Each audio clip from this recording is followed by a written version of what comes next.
Football আমাদের lifeline. এখানে আপনার অন্য দেশের হেজিমনি প্রতিষ্ঠা করার জন্য ক্রিকেটকে অনেক বেশি প্রাধান্য দিয়ে ফুটবলকে প্রায় মেরে ফেলা হয়েছে। দর্শক, যে ভিডিওর অংশটা আপনারা দেখলেন, সেই ভিডিওর অংশটা দেখে কি মনে হচ্ছে না যে ক্রিকেটকে টার্গেট করে, ক্রিকেটকে ধ্বংস করার টার্গেট অনেক আগে থেকেই নেওয়া হয়েছে এবং সেই টার্গেটের বলয়ের মধ্যে উপদেষ্টা আসিফ নজরুল নিজেও ঢুকে পড়েছেন? সেই আলোচনাটা করব। তার আগে বলে নিই যে আজকেই আমাদের পলিটিক্স টিভি আপনাদের ভালোবাসায় ধন্য হয়ে 2 লক্ষ পরিবারের বেশি সদস্য আমরা হয়েছি।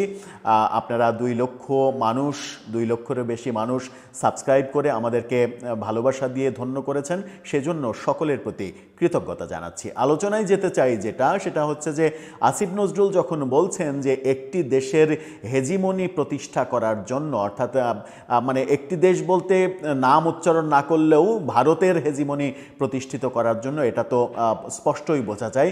এবং ভারতকে খুশি করার জন্য, তুষ্ট করার জন্য আমরা ক্রিকেটকে অহেতুক বেশি প্রাধান্য দিয়েছি। এই ধরনের বালখিল্য মন্তব্য যখন একজন উপদেষ্টা করেন, তখন তার জানা থাকা উচিত যে তিনি নিজেই এক সময় সাকিব আল হাসানের কত প্রশংসা করেছেন, মোস্তাফিজের কত প্রশংসা করেছেন। আমাদের ক্রিকেট আইসিসি চ্যাম্পিয়ন্স ট্রফি অর্জনের পরে, 1997 অর্জনের পরে তারপরে 16টা বিশ্বকাপ খেলেছি আমরা। 16টা বিশ্বকাপ খেলার ধারাবাহিকতায় অনূর্ধ্ব 19 দল বিশ্ব চ্যাম্পিয়ন হয়েছে। আমাদের নারী ক্রিকেটাররা অনেক বড় সাফল্য পেয়েছে। আমরা চ্যাম্পিয়ন্স ট্রফিতে সেমিফাইনাল পর্যন্ত খেলেছি। আমরা প্রত্যেকটা বড় দলকে একাধিকবার দেশে এবং দেশের বাইরের মাটিতে হারিয়েছি। টেস্টে আমরা বড় বড় সাফল্য পেয়েছি। নিউজিল্যান্ডের মাটিতে নিউজিল্যান্ডকে হারানোর মতো গৌরব অর্জন করেছি। এত অর্জন, এবং আমরা যে ক্রিকেট জাতি, পৃথিবীতে আমাদের পরিচয়ই তৈরি হয়েছে বাংলাদেশ ক্রিকেট জাতি হিসেবে।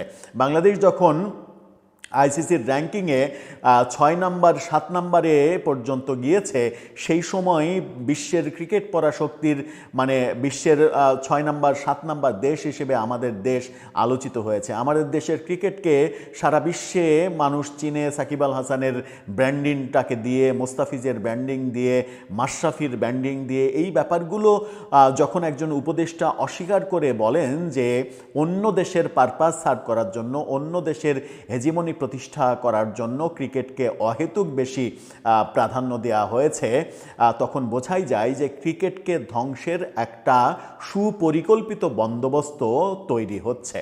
কেন এই কথা বলছি? আজকে যে খবরটা আপনাদের সঙ্গে শেয়ার করতে চাই, সেটা জানলেই আপনারা নিশ্চিত হয়ে যাবেন।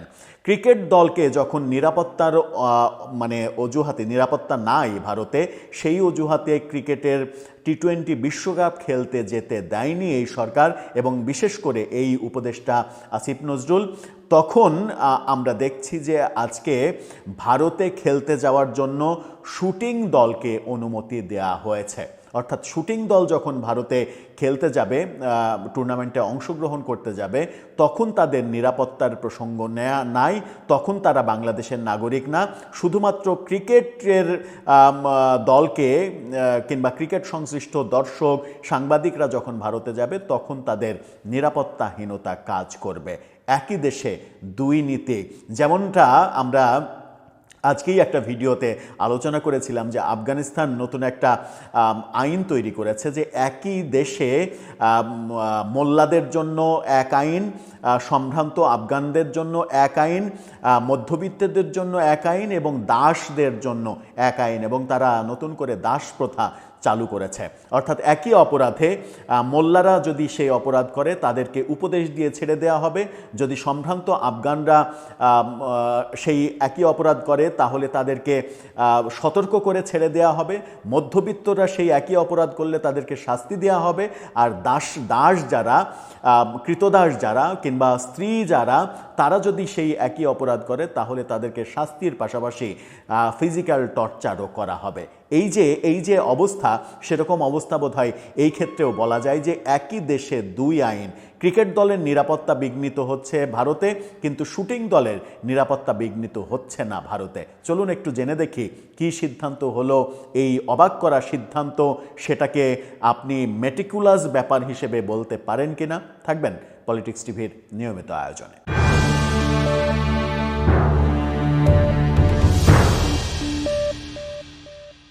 দর্শক, বলছিলাম ক্রিকেট দলকে বিশ্বকাপ খেলতে যেতে দেয়া হয়নি ভারতে। অজুহাত হচ্ছে নিরাপত্তার অজুহাত, কিন্তু নিরাপত্তার অজুহাতটা যে একটা ফালতু অজুহাত সেটা আমরা খুব ভালোভাবেই বুঝি। এটা যে ভারতের সঙ্গে একটা রাজনীতির মানে ফল, সেটাও আমরা ভালোভাবে বুঝি। ক্রিকেট বাংলাদেশের সব থেকে বড় গর্বের জায়গা, সেই গর্বের জায়গাটাকে পরিকল্পিতভাবে ধ্বংস করার ব্যাপারটাও আমরা খুব ভালো বুঝি। আজকে প্রথম আলো কি বলছে দেখুন। প্রথম আলো বলছে, ক্রিকেট দল না গেলেও শুটিং দলকে ভারতে যেতে অনুমতি সরকারের। কেন অনুমতি দিলেন আপনি? ক্রিকেট দলের যদি নিরাপত্তার প্রশ্ন থাকে তাহলে শুটিং দলের নিরাপত্তা প্রশ্ন আসবে না কেন? একই দেশে ক্রিকেটারদের আক্রমণ করা হবে। একজন ক্রিকেট বোর্ড পরিচালক তিনি বলছেন যে ওখানে আওয়ামী লীগের লোকজন রয়েছে, ভারতে পালিয়ে রয়েছে, তারা যদি কোনো স্যাবোটাজ তৈরি করে তা সেই শঙ্কা আমাদের মধ্যে রয়েছে। অর্থাৎ ক্রিকেটারদের আওয়ামী লীগের লোকজন আক্রমণ করবে, কিন্তু শুটিং দলকে আওয়ামী লীগের লোকজন আক্রমণ করবে না। কি সার্কাস আমরা দেখতে শুরু করলাম। কি বলছে মূল খবরে? নিরাপত্তার শঙ্কার কারণে ভারতের টি-20 বিশ্বকাপে ক্রিকেট দল পাঠায়নি বাংলাদেশ সরকার। জাতীয় ক্রিকেট দলের ভারত সফর বাতিল হলেও দিল্লিতে অনুষ্ঠেয় এশিয়ান রাইফেল ও পিস্তল শুটিং চ্যাম্পিয়নশিপে অংশ নিতে অনুমতি দিয়েছে যুব এবং ক্রীড়া মন্ত্রণালয়। ওই একই আসিফ নজরুল, তিনি মানে এই অনুমতি দিয়েছেন। আজ যুব ক্রীড়া মন্ত্রণালয় শুটিং দলকে ভারত সফরের জন্য সরকারি আদেশ জিও দিয়েছে। আগামী 2 থেকে 14 ফেব্রুয়ারি আন্তর্জাতিক এই প্রতিযোগিতা অনুষ্ঠিত হবে। প্রতিযোগিতা কি বলা হচ্ছে, অজুহাতটা দেখেন। প্রতিযোগিতাটা ইনডোর এবং সংরক্ষিত এলাকায় অনুষ্ঠিত হওয়ায় বড় কোনো ঝুঁকিপূর্ণ নিরাপত্তা ঝুঁকি থাকবে না বলে মনে করছে সরকার। এ প্রসঙ্গে যুব ক্রীড়া সচিব মোহাম্মদ মাহবুবুল আলম তিনি প্রথম আলোকে বলেছেন, বাংলাদেশ দলে একজন খেলোয়াড় ও একজন কোচ, ছোট দল, তাছাড়া স্থানীয় আয়োজকরা আমাদের নিশ্চয়তা দিয়েছে যে নিরাপত্তার কোনো শঙ্কা হবে না। কি হাস্যকর কথা!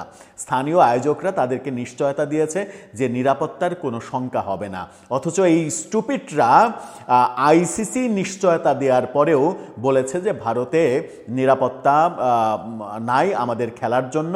আইসিসির মতো সর্বোচ্চ ইন্টারন্যাশনাল প্রতিষ্ঠান যখন বিশ্বকাপের মতো ইভেন্টে বলছে যে নিরাপত্তার দায়িত্ব তো আইসিসির, ভারতের না, আইসিসি যখন কনফার্ম করছে নিরাপত্তার বিষয়, তখন তারা বলেছে, স্টুপিডের মতো কথা বলেছে যে ভারতীয় কর্তৃপক্ষ নিরাপত্তার কথা বলেনি। এমনকি ভারত কই আমাদেরকে তো একবার অনুরোধও করেনি যে আসো, তোমরা আসো, খেলতে আসো। তার মানে ভারত এসে আমাদের ক্রীড়া উপদেষ্টার পায়ে পড়ে অনুরোধ করবে, তারপরে বলবেন যে হ্যাঁ খেলতে যেতে দিলাম যেহেতু তোমরা আমার পায়ে ধরেছ। ব্যাপারটা কি তাই? এই ক্ষেত্রে বলা হচ্ছেন, এই সচিব তিনি বলছেন যে আয়োজক কর্তৃপক্ষ বলছে যে এটার কোনো সমস্যা নেই, আমরা নিরাপত্তা নিশ্চিত করব। আয়োজক কর্তৃপক্ষ তো আইসিসির মতো আয়োজক কর্তৃপক্ষ যখন নিশ্চিত করেছিল তখন আপনার এই জ্ঞানটা কোথায় ছিল? একই দেশে দুই নীতি, রাজার জন্য এক আইন, প্রজার জন্য এক আইন, ক্রিকেটের জন্য এক আইন, শুটিংয়ের জন্য এক আইন, একই সার্কাস শুরু হয়েছে দেশে। এখন কি দেশপ্রেম উতলে উঠছে না? এখন কি ভারত বিরোধিতা উতলে উঠছে না? এখন কি মানে কি বলে যে ওই দাসত্বের দিন শেষ, গোলামির দিন শেষ, এই ডায়লগ বেরোচ্ছে না মুখ দিয়ে? আজও একটা দেশে বাস করা শুরু করেছি আমরা, এবং আজও একটা মানে দায়িত্বশীল মানুষদের দেখা পাচ্ছি আমরা, যারা বিভিন্ন সময় বিভিন্ন ধরনের কথা বলছেন এবং পুরো জাতিকেই বিভ্রান্ত করছেন। দর্শক, আপনার মতামত জানিয়ে লিখতে পারেন আমাদের কমেন্ট বক্সে।